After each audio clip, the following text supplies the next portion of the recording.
So on behalf of the Woodrow Wilson School Public Speakers Program and also the Princeton, Harvard, China and the World Program, I am very honored to introduce Professor Qin Yaqing, who is a Vice President and also Professor of International Studies at China Foreign Affairs University. The China Foreign Affairs University is a little bit like the Woodrow Wilson School. It was set up to train diplomats who would join the Foreign Service, and I gather that practically all of the Chinese diplomatic corps before, about 1990, came from the China Foreign Affairs University. Like the Woodrow Wilson School, it's had more trouble in later years in getting the, perhaps getting the diplomatic service to hire people, although still very many diplomats do come through courses that Professor Qin's university lead. He has also taught widely at many places and gone to conferences all over the world. He has taught at Stevens College in Missouri and has a PhD from the University of Missouri, where he also taught. Professor Qin has published many books and articles, including, let me just give some titles, a book that is forthcoming, and I look forward to it. 20 Years Crisis is the title of it. What is the Chinese? What would be the Chinese or a better translation? I think that's good. So I translated it. Okay. Oh, I see. This is an old. Anyway, this is forthcoming. Anyway, I gather. And up a bit. Okay. And another book called Perception and Misperception in International Relations, that's 2003, and another one called Contemporary China and Its Foreign Policy, also 2003. And he has published many articles. Let me just give you some titles to give you a sense of things that are of particular interest to him.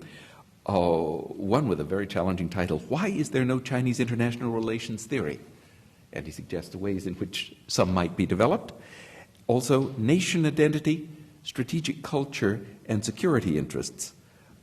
3 hypotheses on the interaction between China and international society.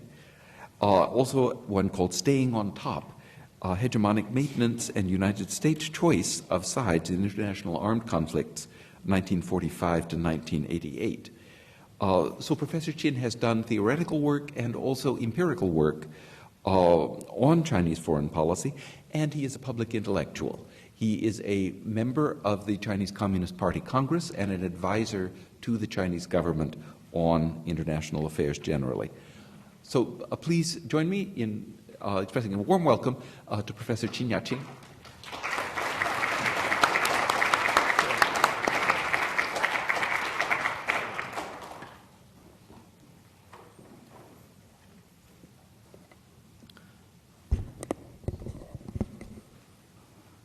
Thank you, Professor White, for the kind words, and also thank all of you for coming. It's a great honor for me to be here in this prestigious university and to talk on Sino-US relations. I studied in the United States and spent quite a few years here. I think I know something about the United States, and also I try to understand the United States better through all these years of experience with American friends and also colleagues. In fact, in Princeton, I have a few very good friends like John Eikenbray and Slaughter, and also I respect very much Professor Robert Cohen, who I believe is here now. Professor White, in fact, assigned me the topic about Sino-US relations. I think I try to manage to talk about this relationship, very important relationship, from a Chinese perspective. So I entitled my talk, Managing Sino-US Relations the Chinese Way.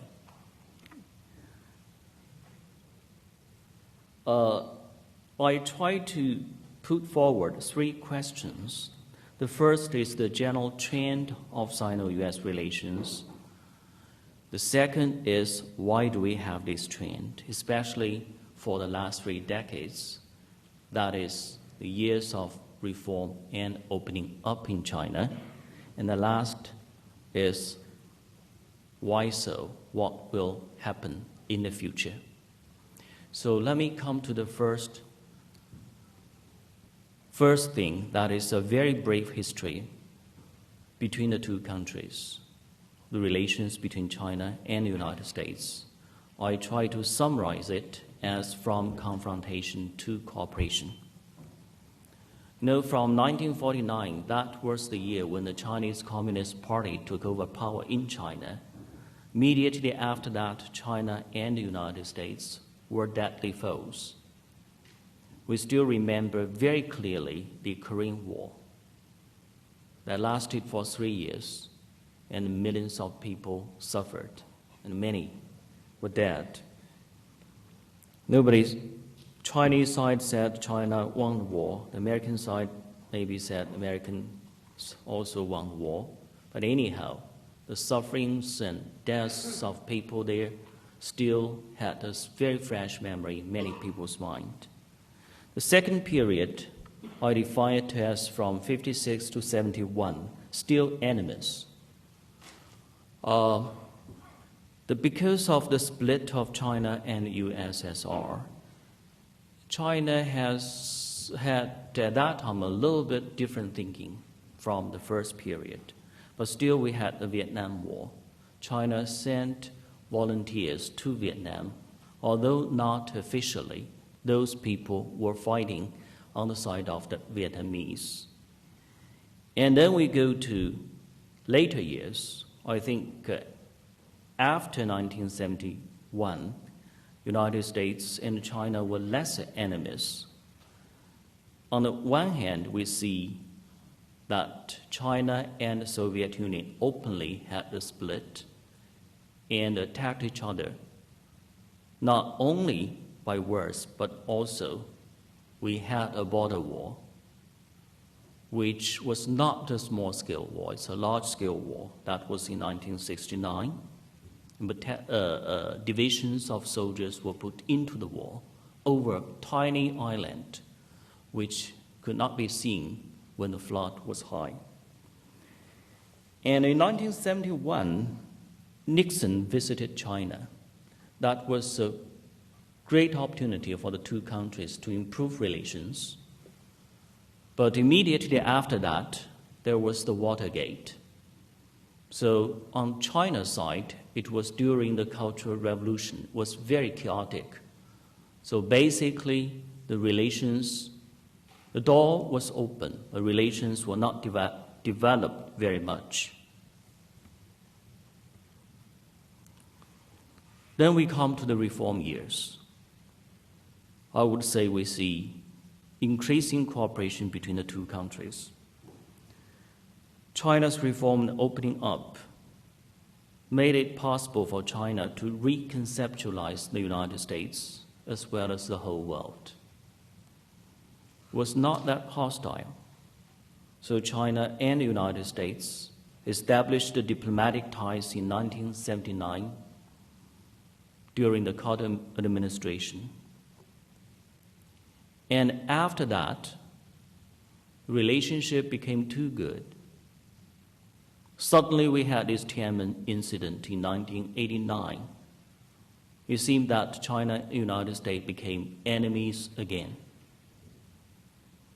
China said the United States led the Western world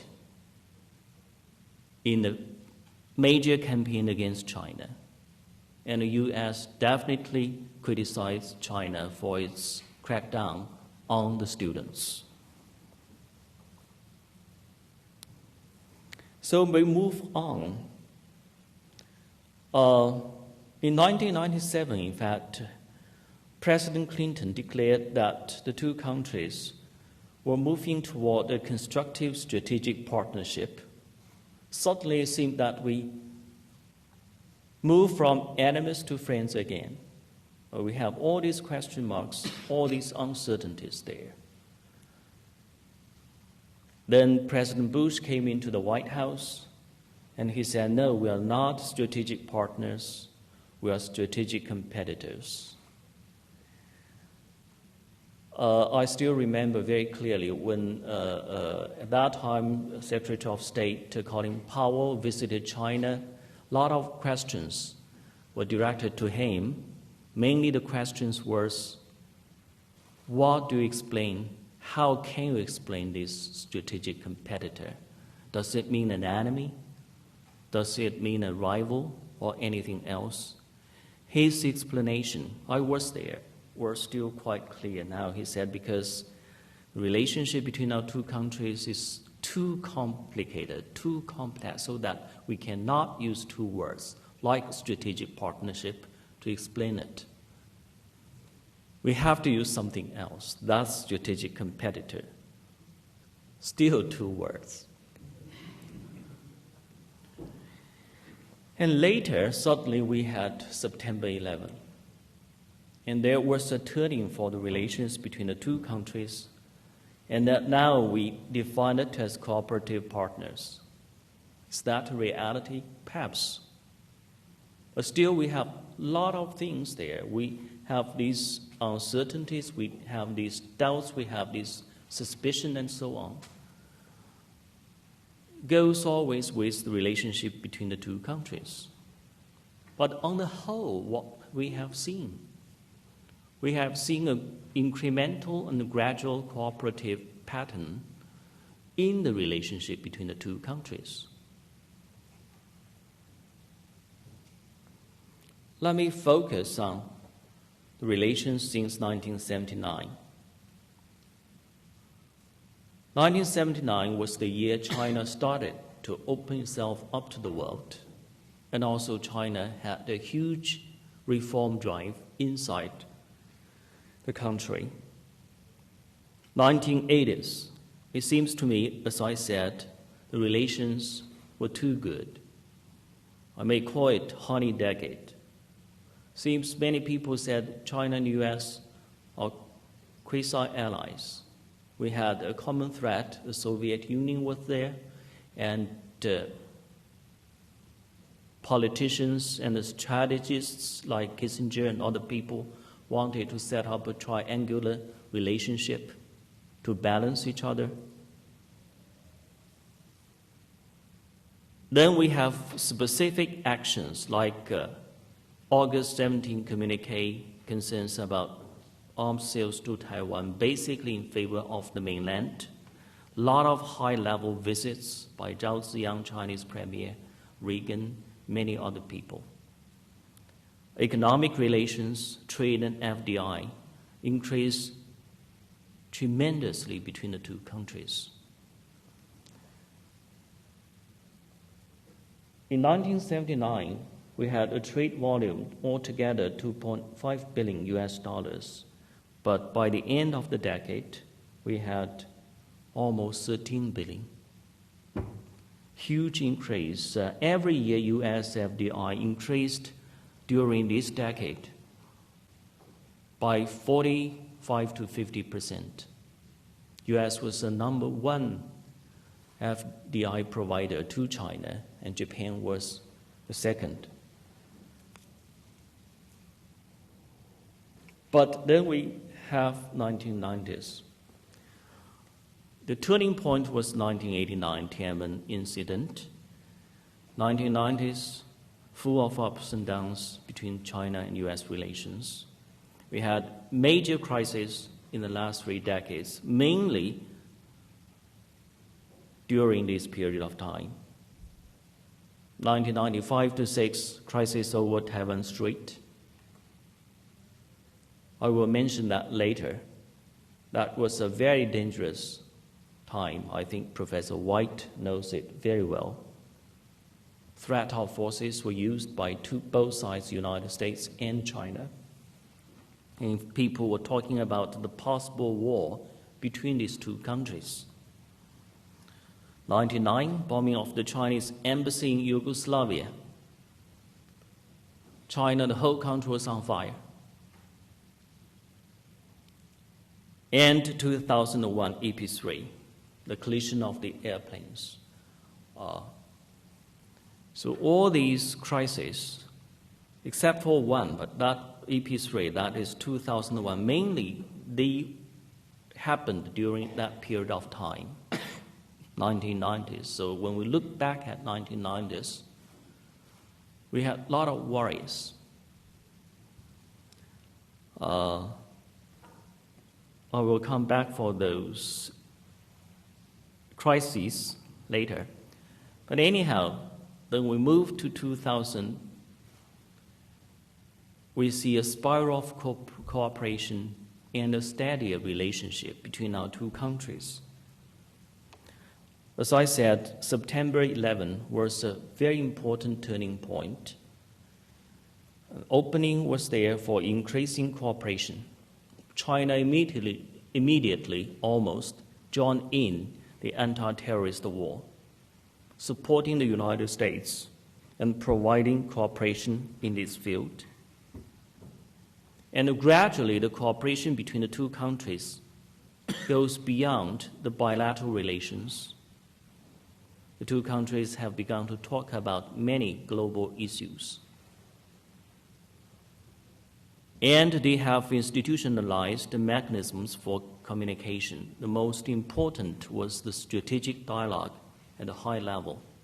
I think in the United States, they call it the high-level dialogue. In China, it's called strategic dialogue between the Deputy Foreign Minister of China and Vice Secretary of State on the side of the United States.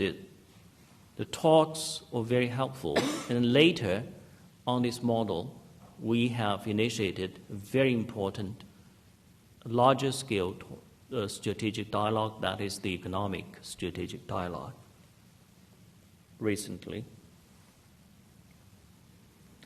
If we think this is the general trend in the last 3 decades, beginning from I would call an abnormal honeymoon decade to a decade full of ups and downs, full of crises, and to a decade of steadier relationship between the two countries, then I see the pattern as a gradual cooperation, increasing cooperation.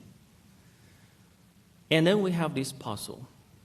Why has there been an increasingly cooperative Sino-US relationship? If we look at many dimensions, many theories, they would predict otherwise.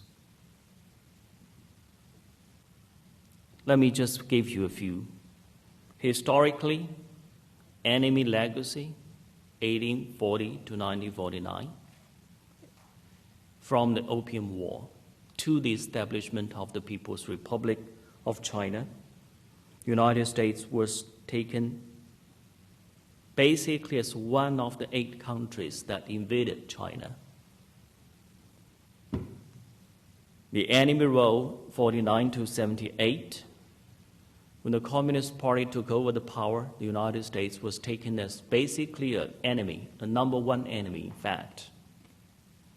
And even during the reform period, 3 decades, many actions were taken as enemy actions, like 89, 95, 96, Taiwan Strait crisis, 99, bombing of the embassy, 2001, collision of the aircraft.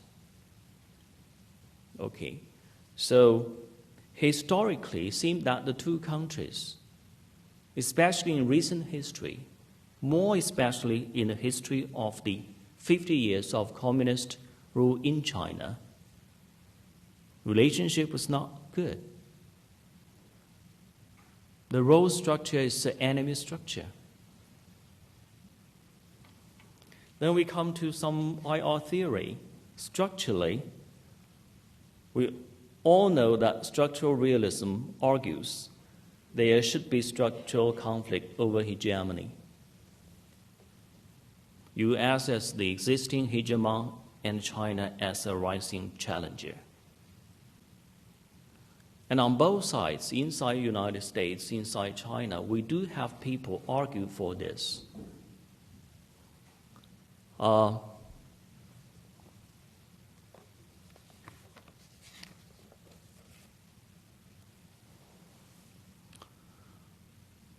I still remember 3 years ago when Professor Mearsheimer first visited China, I had a television, not a media debate with him. It's not on television, it's by a newspaper. It was carried out in that newspaper. His argument was the conflict between China and the United States is inevitable. The only unknown thing is when.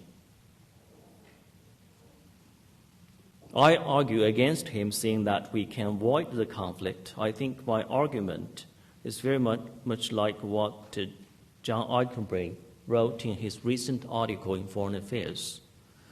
Of course, something different, but some general trends are similar. And on the Chinese side, you can see some very strong nationalistic people argue the same. They believe as China grows stronger, China will have a conflict with the United States that is structural, that cannot be avoided. Then we have something else, ideologically and institutionally. We do have this theory, democratic peace. China and the United States have different political systems and different political and social institutions. And Joshua Ramo wrote Beijing Consensus. It's something as opposite to Washington Consensus. It puts forward an alternative developmental model, which in fact is appealing to some of the developing countries today. The Chinese way of development. The third is socialism with Chinese characteristics. There are a lot of interpretations of this, but basically it's very different from the systems, the ideologies, institutions in the United States. So ideologically and institutionally, according to democratic peace theory, China and the United States should be enemies.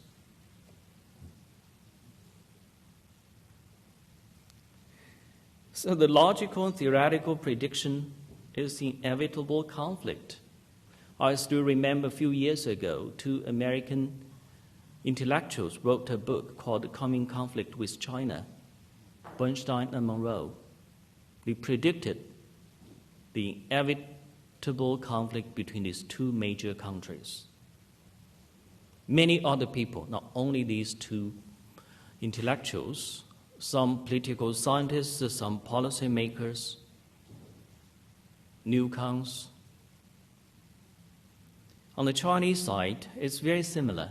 In Chinese society now you hear more and more different voices.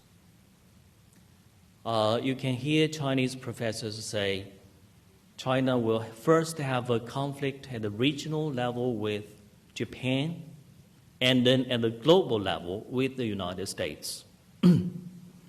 Another friend of mine, Mark Leonard, wrote recently, he called them Chinese newcomers.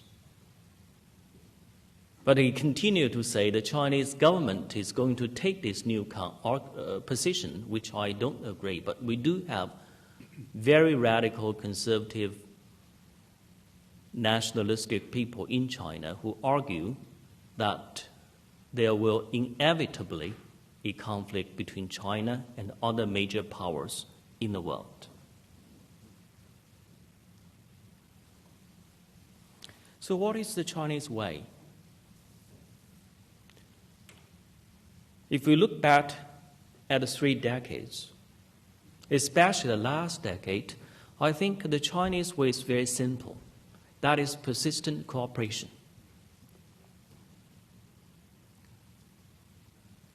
We can look at it at 3 levels too. The first is cooperation with the international system. What do you look at the international system? How do you think about it? This is a fundamental question for the Chinese, especially China used to be outside the international system for many, many years. Now China believes that China does not want to challenge the international order and international system because China has been a beneficiary and wants to be a maintainer and builder of the international system. The second is no enemy assumption. In 2005, Hu Jintao made a speech at the United Nations. He used this term, harmonious world. I think now we understand, after the Cold War, the possibility of armed conflict among major powers has been decreasing. So taking this opportunity, China has declared China would not want to make any enemy. So this no enemy assumption, I think, is very important for the policymakers in China. In this way, they will try to cooperate rather than to conflict. Second, the regional level. Before 1995, China rejected mainly multilateralism at the regional level. China refused to join in the ASEAN process. China did not pay much attention to the multilateral processes, activities in this region. China preferred to deal with all these countries, taking Southeast Asia as an example, all these 10 countries bilaterally, because China at that time believed dealing with ASEAN as a whole, China would have less influence. Dealing with the individual nations one by one, China would have more influence. But in 1995, China changed this. I think many people criticize Shanghai Cooperation Organization, but that was the first time China tried to move into regional multilateral arrangements. And also it was China's initiation. What did China learn from it? Learn from that multilateralism matters. Then China began to move to Southeast Asia to join in the multilateral processes in that area. And in 2 years, we had the East Asian financial crisis. This provided a good opportunity for China to move in multilaterally the regional process. China became one of the 10 plus 3, ASEAN 10 plus China, Japan, and South Korea. Now the regional cooperative processes, I think, have been moving on very dynamically, even though there are a lot of problems there. And then third, support open regionalism. Both countries inside the region and outside fear that China would dominate the region as its power grows. And so some people argue we should have open regionalism. China accepts the concept of open regionalism and says we support regionalism and we embrace regionalism, open regionalism. Okay. In fact, East Asia is so porous, it cannot be as closed as other regions. It's even more open than the European Union, economically, historically, and politically. Think about U.S. relation with East Asia. And in particular, cooperative foreign policy toward the United States. China's cooperation, we can find it especially in the fields of U.S. core interests, like anti-terrorist war. Before the September 11, U.S.-China relations went almost to a valley, because immediately because of the EP3, but basically from the Bush administration's very tough position toward China at that time.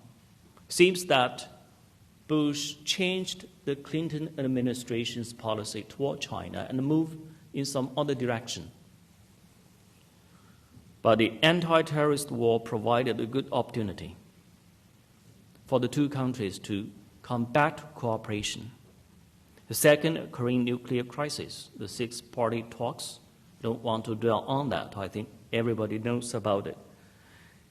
And the third, we come back to the East Asian region. In fact, China's support for open regionalism, one of the most important reasons is to tell the United States, we do not want to exclude you. We want to welcome you to be in.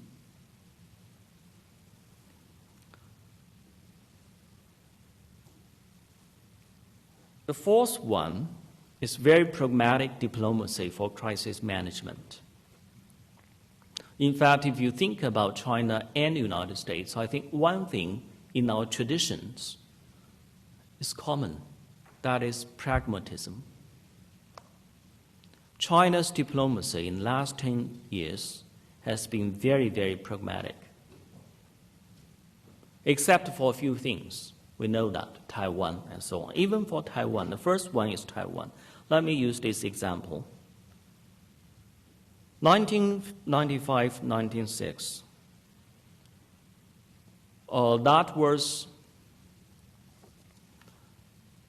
a time when Li Denghui visited the United States, 1995. I worked as a special assistant to Mr. Chen Qichen when he was the eminent person for ASEAN-China Eminent Persons Group in 2005.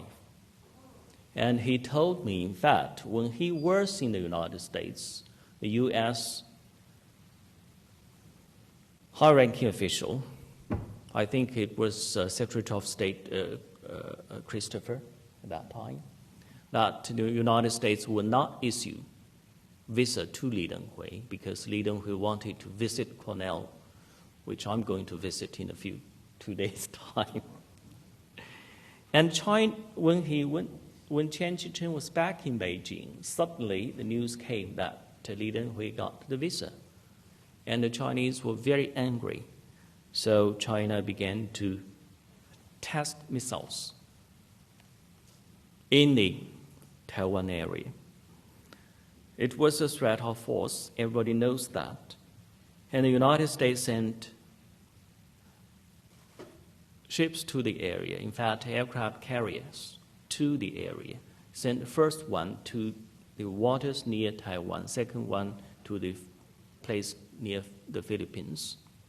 And after that, after the crisis was over, we had a meeting in Beijing, and all the major decision makers were there, including William Perry, who was the defense minister, and General Blair, and Chas Freeman, all these people. We had a meeting there to discuss how to manage crisis between China and the United States. I asked a question. I said, one aircraft was enough to send a signal. Why did you send the second one? He said, that was very interesting. Everybody laughed at that time. We thought you didn't see the first one. But he also mentioned one thing, that is, if we didn't issue the visa, if we didn't show our force, the Congress would take over the whole issue. That would be even more difficult. There might be a defense, might be two. But if we follow the Taiwan Strait, we could see 2003 and 2004, another crisis took place. That time, that was the election time like this time, and Mr. Chen Shui-bian said they would have a referendum on the status of Taiwan. It was a signal for Taiwan's independence. The mainland was very much worried about that. But this time, the approach was very different. The Chinese government basically resorted to international diplomatic resources. the number one country China thought would play a most important role was the United States. And in fact, we had a talk just a few days before the referendum with a group of American people, including Mr. Kissinger and Ambassador Roy. And also, they went to Taiwan. They came back and told us, so it seems that nothing could stop Chen Shui-bian from doing it. But U.S. pressure was mounting. So last minute, I remember the Chief of Staff, General Mears, visited China. 2 days after that, Taiwan make it public, the contents of the referendum. It was basically nothing new. It went back to the sales of arms and things like that, and the crisis was over. So if you compare the two crises, you could see the first time threat of war, second time basically diplomatic efforts to solve the problem. And this time, I think Professor White knows much more than I do. So I don't want to talk much about it, but now it's basically everything is clear. Okay. Before I came, some people told me the worst is behind us.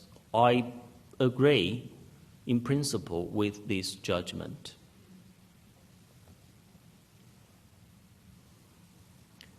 Bombing of the Chinese embassy, another crisis. It was also over, but during the whole process, you could see China was no longer the old China. Domestic pressure, public opinion, different voices all play a role inside. As the Chinese way, China always declared its principle. Unlike many other countries, which go directly to the specific issue, China usually declares its principles first. Then, taking into consideration of the domestic political processes, public opinions, everything else, and also face, this is what Chinese value a lot. Finally, the crisis was over because both sides, I think, made concessions. I still remember Mr. Sesser told me, okay, that's a different thing, but anyhow, here, the public emotion was mounting in China, but finally the crisis was solved, I think, in a rational way, without causing much trouble to the relations between China and the United States. EP3 was another one. But this time, it was not like the bombing of the embassy, because the bombing of the embassy was basically, people believe, the fault of the United States. The EP3 incident, 2001, it's another thing. Both sides said the other side was wrong. Again, the two sides were locked on the issue whether the United States should apologize or not.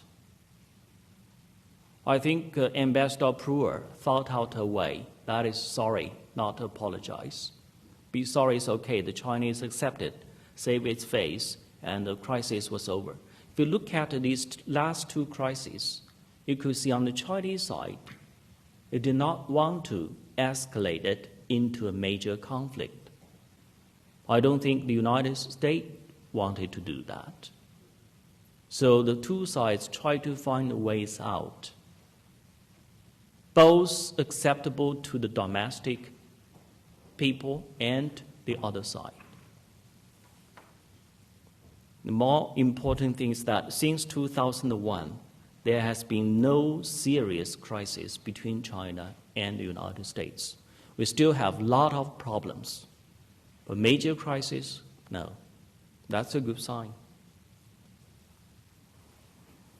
Then we come to this question, why the Chinese cooperate?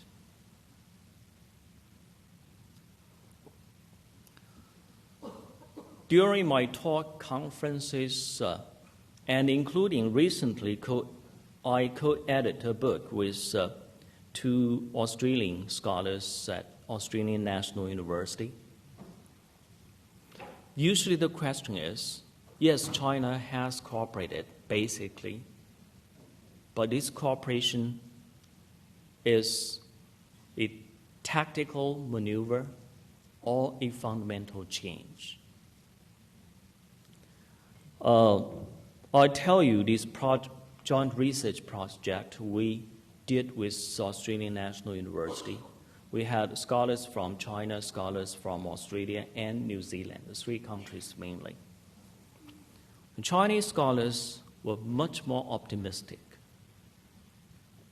The Australian scholars are quite cautious. My experience with scholars from other countries, experts from other countries, is similar. So we have what I call expedient strategy argument, that is basically a tactical maneuver. We have the relative power theory, the democratic peace theory, and so on combined. Because China is not as strong as the United States. China then has to cooperate now. You cannot challenge because you are not capable of doing it. But China will challenge both the United States and the international system when it becomes strong enough, especially when China has been developing so rapidly. Its GDP has grown so fast. What would China do? And then we have a second expedient strategy argument, basically concerning instrumental institutionalism as well as relative power. China joins international institutions simply because of the instrumental incentives. China can benefit from it. China can make use of this globalization, use the free market, the world market, and so on to develop itself. Okay. But once China gets stronger, China will challenge the international institutions and also the order they sustain. In many places, I hear this. China has gained a lot, no doubt about it. Okay. But then we have a fundamental change argument, both concerning institutions and identity.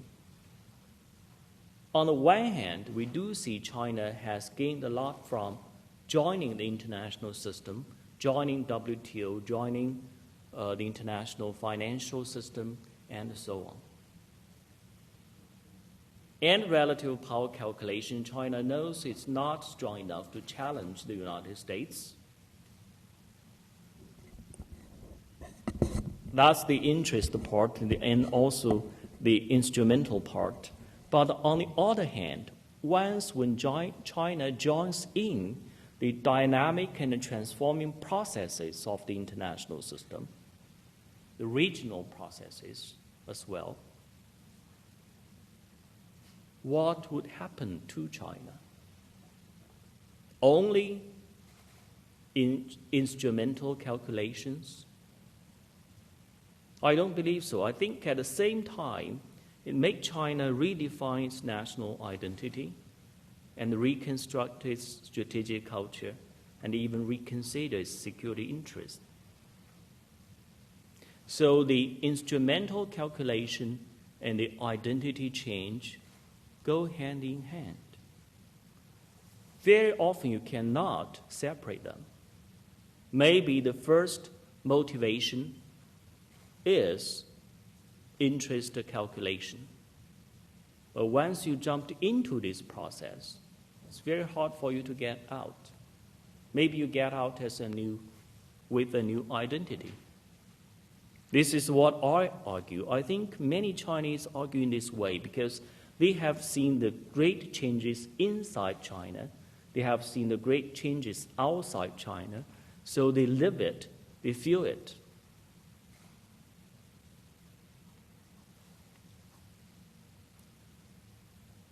then my argument is that this whole thing fabricates a powerful processual web for identity reconstruction.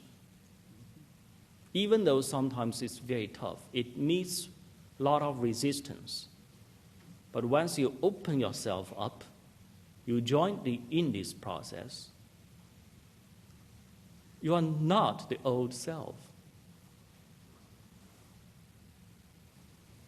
That's my tentative answer to this question: why do Chinese cooperate?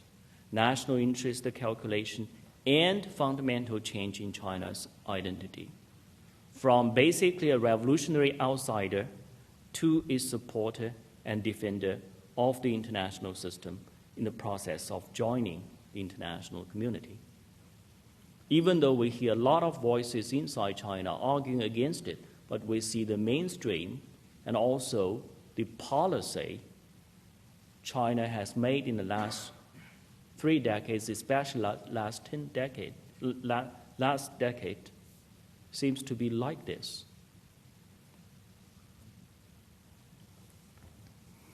I don't want to dwell on this, but let me quickly mention 3 things I believe are quite important for thinking about the fundamental change argument. The first is identity. I think the key thing is that China does identify itself with the international system. This is important. In 2005, Mr. Zelig made a speech saying that China is a stakeholder. And the reaction inside China was quite positive. Why? Because many Chinese felt that, okay, we are recognized as a stakeholder, even though some people were against it. Coincidentally, Hu Jintao made the Harmonious World speech same month at the United Nations. That was different from peaceful rise or peaceful development, because peaceful rise, peaceful development points to one direction, that is what China wants to do. Harmonious world means something more than that. It's part of the system talking about ideal.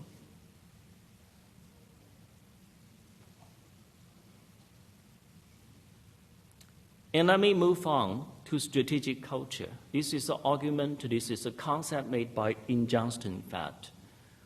His argument, I don't agree, even though he's a very good friend.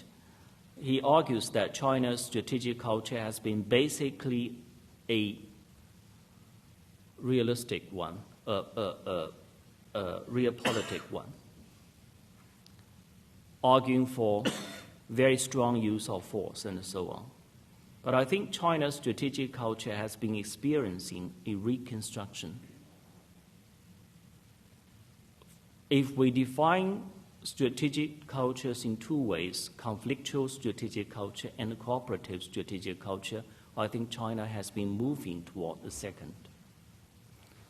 I do not want to go to the details, but if you look at all the 3 dimensions, the role of war, the nature of rivalry, the efficacy of violence, China's policy has moved all the 3 dimensions down to the lower side. That is, the role of war is not a normal phenomenon in human affairs.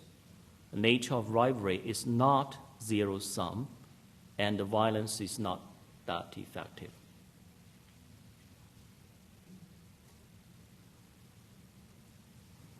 The last point I would like to make is security interest. National security is always a big topic for any country. My argument here is that China has been reconsidering its national security interests from an almost exclusive attention to the political and the military dimensions at the national level to a growing sensitivity to the other dimensions and other levels of security as reflected by its new security concept. I do have a diagram here. If you look at the horizontal and the vertical lines here, you can see you have different levels of security. Inside the oval one, you have the traditional security concept that China stuck to very much in 1950s, 60s, and 70s. But later it spread out. More international security, more regional security, and more other securities like economic, cultural, ecological even. Okay. If you let me talk about China's number one security problem, that's domestic, that's societal security. You think about the last 10 years, China had two big security threats. One was SARS, 2003. Beijing became a ghost city. Everybody was in panic. The second was last Chinese year, the snowstorms. Half of China was frozen. Okay. So when you spread out to other security interests, you have to become more cooperative. For other security threats you cannot deal with by your own. You have to cooperate with other countries, with other actors. If you look at the record, you can find the last major war China was engaged in was 1979, China-Vietnam border war. Then comes my conclusion. I think China's increasing cooperative policy toward the United States, as well as toward other actors in the world, is both a result of its strategic calculation and a function of the fundamental changes China has been going through in the past 3 decades. Mainly domestic, a lot. The latter is more significant, I believe, and predicts more cooperation between China and the international system, as well as other actors, including the United States. Whether we have uncertainties ahead, yes, we do. We have a lot. But whether we can put China's development, China's relations with the world, with the international system, with other actors on the right track, we will have a better future. Thank you.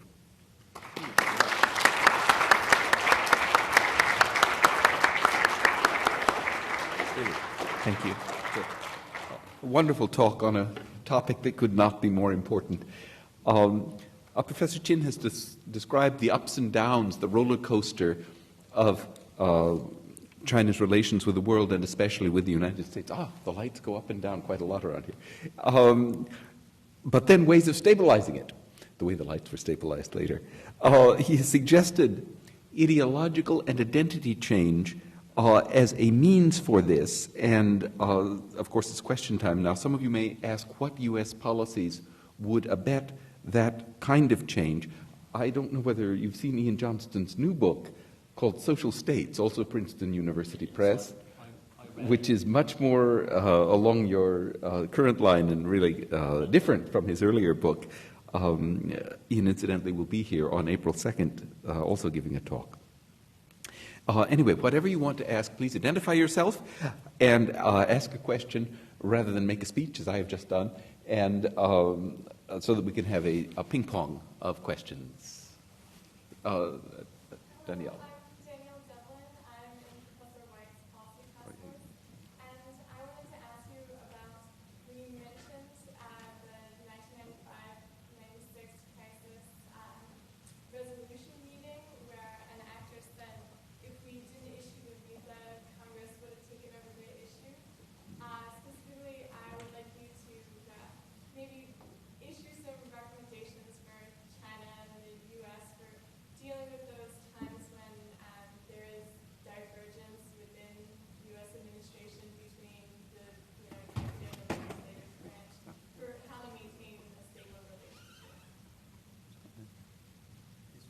I don't know. Well, yeah, you can. Thank you. Thank you for your question. Very good question. And I think from all the 3 crises, both sides have got some lessons. to see how they can prevent crisis from escalation into conflict, including the first one. The first one was very, very suggestive because it told both sides that confrontational gestures are no good for both sides. Mainly, I believe, because of the first crisis over Taiwan Strait. So from the second one, very intensive communications were carried on between China and other actors, especially the United States. So signals were very clear, direct dialogue was going on, and the core interests of both sides were expressed very clearly, and the signals were also clear. So I think this contributes to the lesser seriousness of the later crisis. I continue to recommend this because after the EP3, I remember U.S. sent delegations to China. One was headed by Platt, Mr. Platt. And I was there. He said, he sent a message very clearly that nobody wanted to use this as a problem for conflict between the two countries. He mentioned many things like the economic relations between the two sides, the interdependence, and so on and so forth.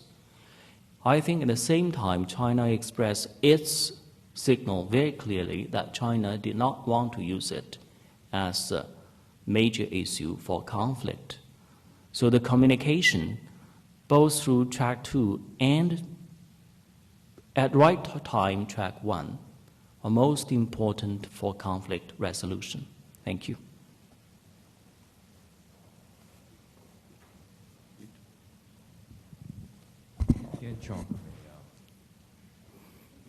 We know each other. I'm a graduate student.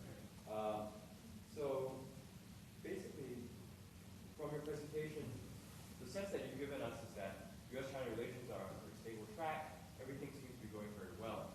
So, is it then the case that everyone can sort of sit back and relax? There may be problems, but nothing will flare up. Or do you suspect, or do you think that there are any sort of potential issues that might lead to a worsening of U.S.-China relations, perhaps, that are more fundamental than bumps in the road? Thank you. Another very good question. I agree with the first part. I think at least at present, China-U.S. relations are on the right track, but I don't agree with the second part. I didn't say that. They are full of problems between the two countries in terms of their relationship. And if you ask me, what are the most serious problems for the two countries, we can list a lot. But I think number one will continue to be Taiwan. That's the only spot where the two countries may enter into armed conflict. The danger has been reduced by the new election, but nobody can say we don't have any danger over Taiwan Strait, because I think the problem is postponed but not solved. Number two, this trade problem between the two countries will come back. If the Democrats come into power, I think this may become a major issue for the two countries. The trade surplus on the Chinese side and trade deficit on the U.S. side and so on and so forth. So this is another big problem between the two countries. And fundamentally, I think the two countries have great difference over political systems and ideological beliefs. This is a major problem which usually you cannot talk over and explain away. The best way is to stay away from it maybe at some time, but basically will not go. We have other major problems facing us, and we do have hot issues. We do not agree on many other issues, but one thing I think China and the United States share, that is, the two countries cannot afford to go into an armed conflict. We have to solve many problems before they can escalate into such a conflict. This is the most important and the common belief of the two countries. Otherwise, we could have gone into conflict in the past already. Thank you.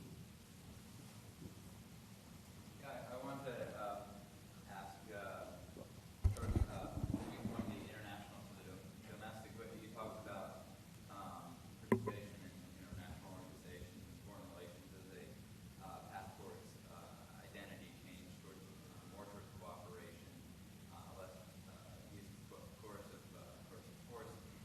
What sort of changes in I know you just said to stay away from the domestic political scene, but I think it's maybe something worth talking about. What sort of changes in China's domestic institutions and politics? And I'm not talking just about changes that Americans want to force on China, but the changes that China has said it wants to enact. What sort of changes domestically might lead to that sort of identity change, more towards cooperation, less towards violence, that could stabilize the U.S.-China relations? Excellent question. The changes in Chinese domestic processes. I think these two can identify several changes. The number one is in the last 3 decades, Chinese, this is good or bad, have mainly internalized the norm of market economy. Almost everywhere you can see people believe market economy is good. Officials at different levels compete with each other for economic growth. Why? Because they believe these provide them with a lot of opportunities to get people rich. I think this is the number one change in the last 3 decades. It has a lot of impact, both good and bad. Good side, in China you can see really dynamic economy.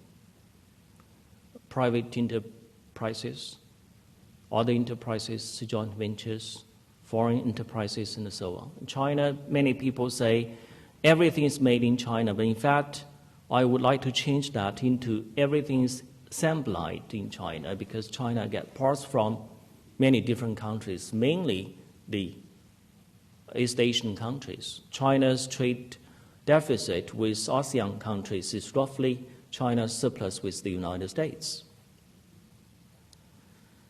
The second change is you can see an emerging, we call new class. It's quite equivalent to the middle class in the United States. This new class has its voices, has its appeal, and has also its political demands. That's very important for China to move ahead. This is the second change, if I can see. The third is that China now is becoming, the society is becoming more and more pluralistic. Even though it has a long way to go, it has much more pluralistic than before. You can hear different voices, you can hear different slogans, and sometimes, even though in China people talk very little about this, but interest group politics has become an important feature of Chinese domestic political process. Let me stop here for these 3. Professor, the continuing development by Kim Jong-il of nuclear weapons would seem to be a very destabilizing force around the Sea of Japan. For example, moving Japan into a nuclear power. How does PRC view his efforts? Definitely, China is strongly opposed to a nuclear Korea Peninsula, including North and South Korea.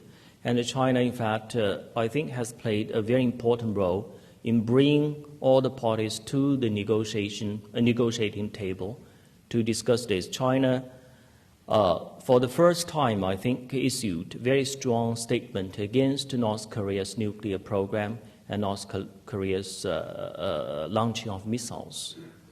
And also China supported UN Security Council resolutions on this issue. I think in 2004, I was talking with Michael Green in the White House about the Korean issue. He complained at that time. He said, look, we have done so well on the Taiwan issue, but you haven't done enough for the Korean issue.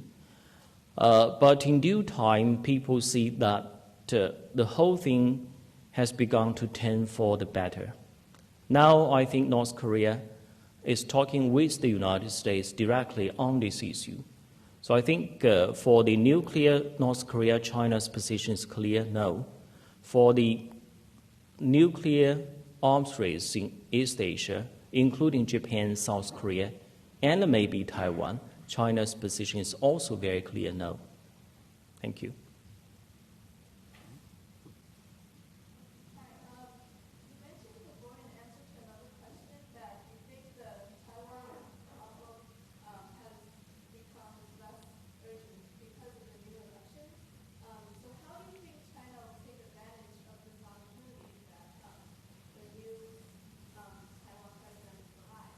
The advantage is on both sides.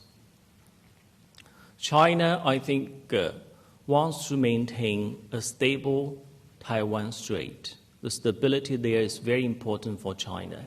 In fact, if you think about China's 2008, which is a critical year for China, China may have two important serious events in mind. The first is Taiwan's election.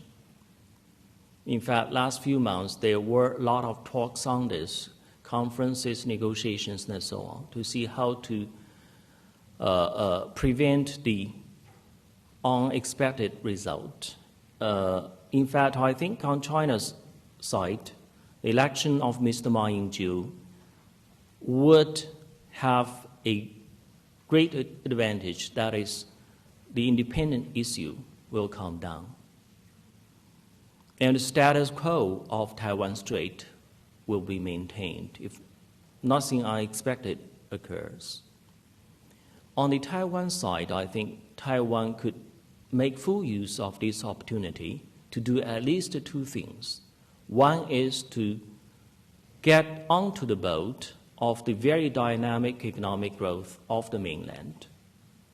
This is very important. I talked with Australians. They wanted to join the East Asian regional process, mainly because Australia believes this region is so dynamic economically that Australia can benefit a lot from joining in the process. The second, I think Taiwan and mainland could further negotiate to see how both sides could benefit internationally. I think these two things are very important. Thank you.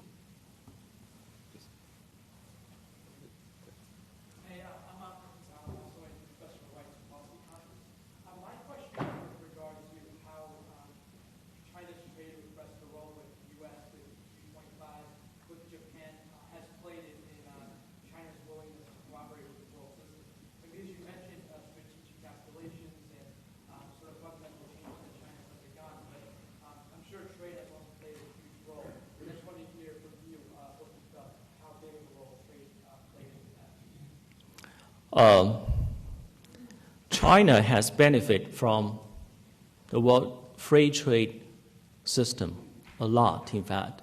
So trade has played a very important role if I talk about China in China's development as well as in China's domestic political process. We talk about China. We see now many people assume, even some old friends of mine who stayed outside China for many years, believe that China now reform has become a universally accepted norm inside China. In fact, it is not. Inside China, you could see there's very strong, very tensive struggle between these reformers and the conservatives. So trade can play a role inside China to promote the reform movement, to push forward China's identity as a member of international society, and encourage the Chinese to move forward to become a more responsible one in international community. On the other side, I believe China's rapid development in economic field would push forward world trade. I talked with an American professor 2 years ago. She said, if we talk about free trade, the United States should be ashamed when it deals with China. China now really wants to have more free trade in terms of China's relations with both United States and Europe. But one thing that is really important, China doesn't want to see trade and related economic issues to be politicized. That's a very important fear on the side of China, and especially when this issue is put into focus on China. Thank you.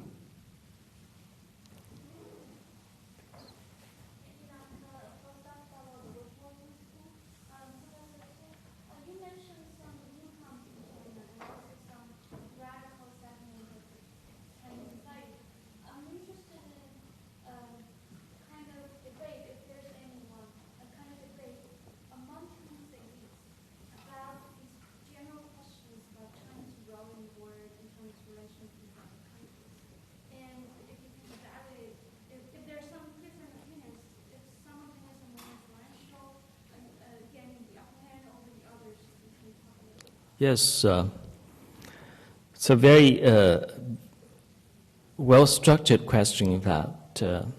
If you look at Chinese society, intellectuals, elites, policymakers, scholars,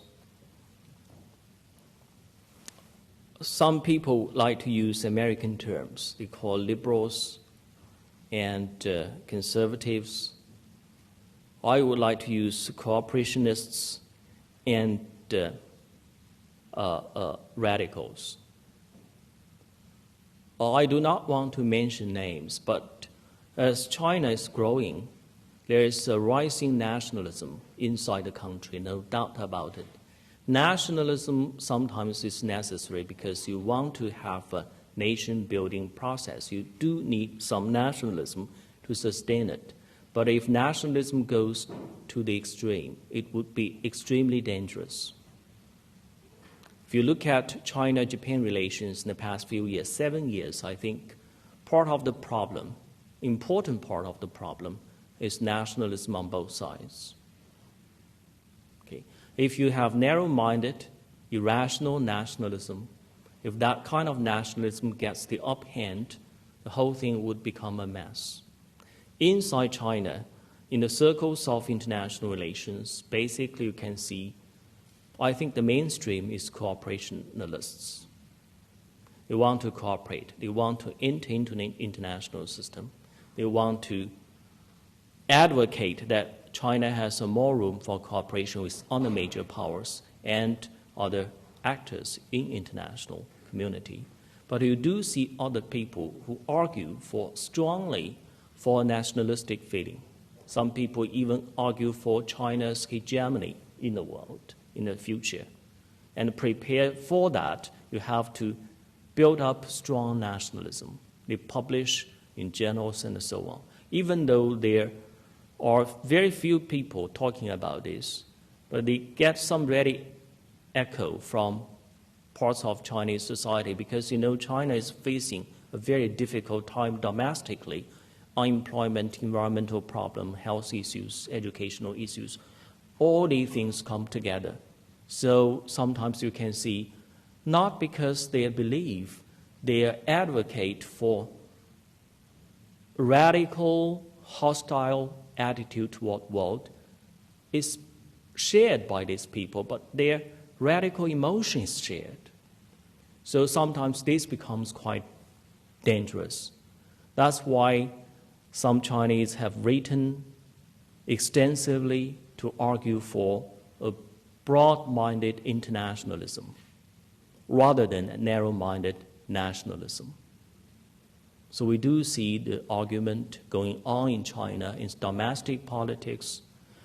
Some people are talking about the new left.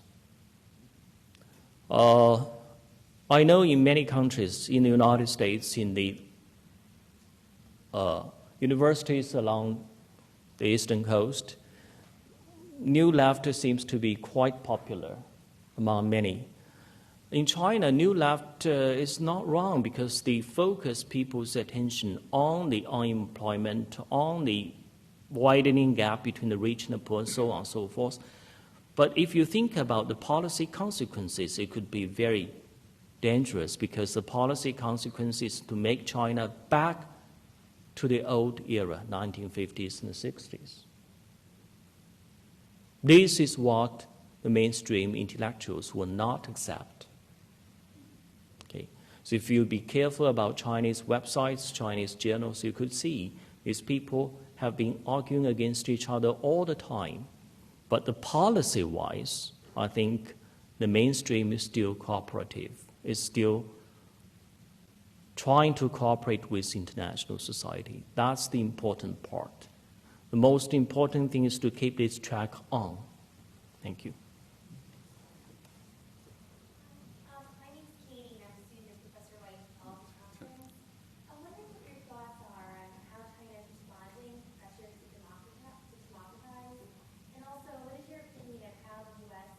might promote democracy in China, and of how China should respond to this, keeping in mind the importance of maintaining China-U.S. relations?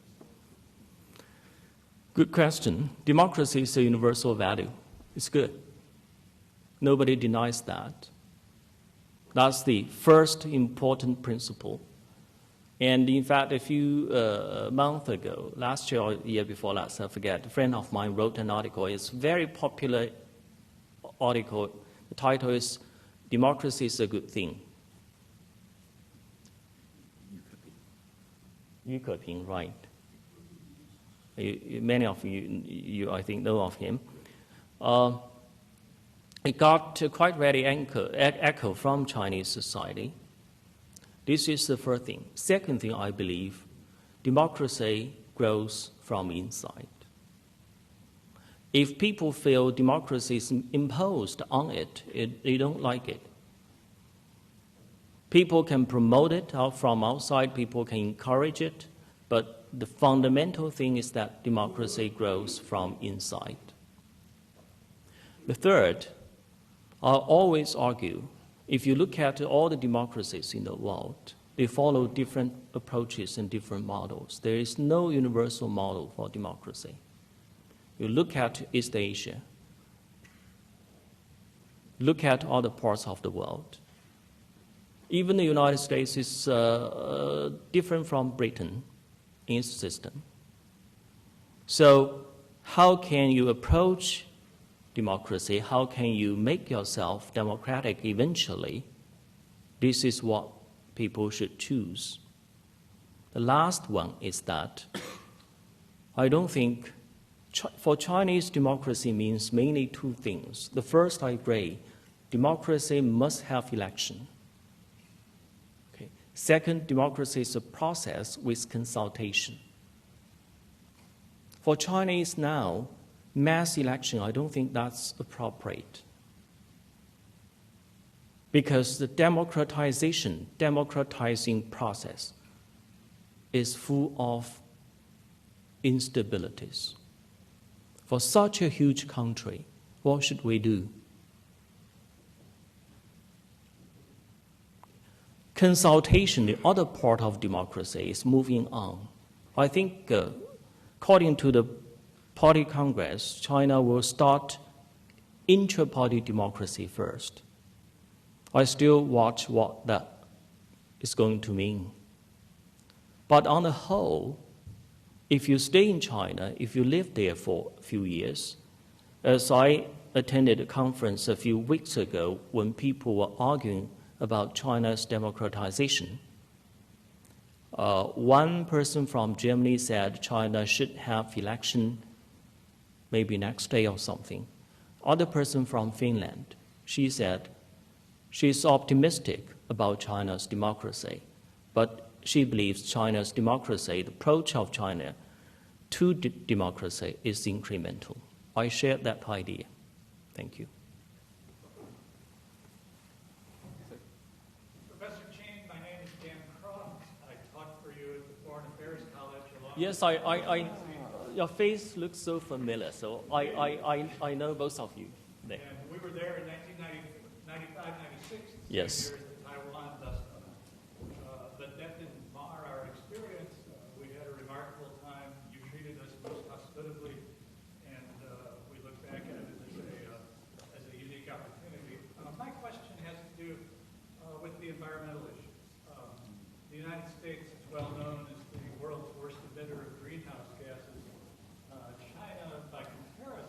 China will take over. lags far behind but seems eager to catch up.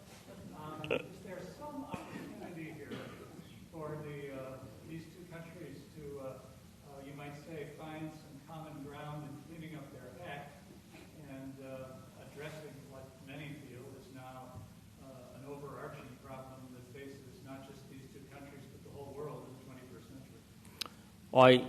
I do believe environmental issue is one of the most important issues for the whole world, not only for one country, two countries. And also, I think now climate change is another big issue. I was in Bali when the Bali conference was going on. I was not for the conference, I was for another conference there, but you can feel the emotion of the people, the delegates, the people talking about the world. China, pollution is a big problem. If you go to Beijing, you feel it. No doubt about it. You cannot see the blue sky like Princeton. Now I think China is somewhat caught in a dilemma. For most of the people, as I said, market economy, economic growth has been internalized. So they prefer to sacrifice the environment for economic growth. Many local officials have that kind of idea. This is really bad. So you need to educate the people there to raise their awareness of the environmental protection and also to realize the deterioration of the environment poses a big threat. And it goes beyond borders. But when we look at the environmental issue, we also have two approaches. The first approach is that people may have conflict over environmental issues. Developing countries would argue who first polluted, who should pay for it. The developed country would argue, now we face the reality, what should we do? So I have been to many conferences. I see very often these conferences have constructed a conflictual discourse, each defending itself. I think this is wrong. Seems to me China, United States, and other countries should take the second approach. That is, because we all face this problem, we should cooperate. In many areas, for example, when Japan and China were really bad in their relations, one thing they still share, that is they could cooperate in environmental issues. Japan has very good technologies there. China needs technologies a lot, but at a relatively low price, not that high price. So if the countries can cooperate, we can solve this problem. United States, China, and I think I don't like the positions expressed by the United States at the Bali conference. That sounded not very good. In fact, it was criticized by many until the last minute. China's declared policy was much better, but the reality, we need to pay attention to that. The United States now is number one, China is number two. We all have seen the film by Gore, that is Inconvenient Truth. So we face this.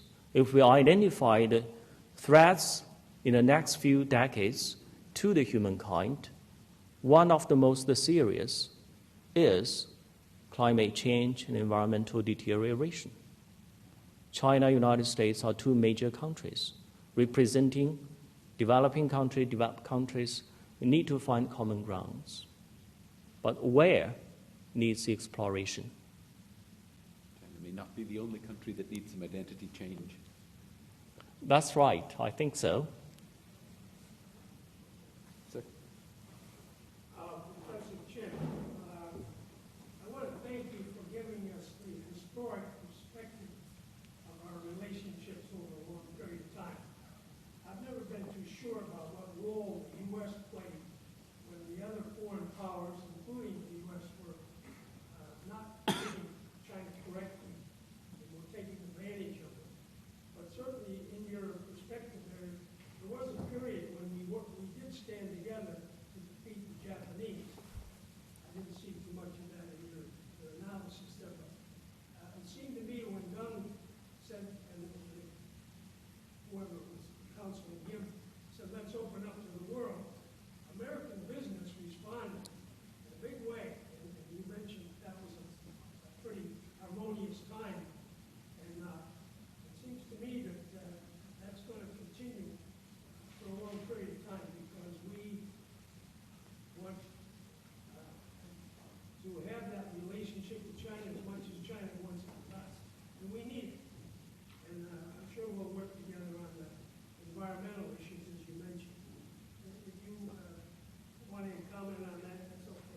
The do we have? Okay. The most important part, I think Chinese still value a lot, was during the Second World War, the United States provided a lot of assistance. In kind, also, some American soldiers go there like the Flying Tigers. Very, very good and dear memory of these things in China. And also, if you go back to other things, like the United States helped China establish hospitals and universities by using the money China paid to the eight powers at that time, the Chinese still value that very much. I think it was wrong for some people during 50s and 60s when China and United States were enemies to basically forget this. This is wrong. We have to build on the relationship. We have to memorize all these important contributions done by the United States against the Japanese invaders and join Chinese people in the anti-fascist war world over. In fact, I visited some of the Japanese places. I saw in some of the places, I think this was also described as something wrong, especially the Yasukuni Shrine, the Yujiuguan, the museum there. But this is a very important thing. I think if you look back at the relations, I described the general trend, but if you look at each of the periods I mentioned, there were something very positive, even though the period as a whole was not that good. So nowadays, I think when we go back to history, we try to dig out these very valuable things for the two countries. That's hopeful, and that's really good for the future of the two countries. Thank you. I know there will be other questions informally later, but there's a tradition of ending at 6 o'clock, and I want to thank Professor Chin not only for flying across the large puddle all the way from Beijing to Princeton, but also for upholding the viewpoints that you do within the Chinese government. And I hope that for many decades into the future, they continue to take your advice. Thank you very much. Thank you.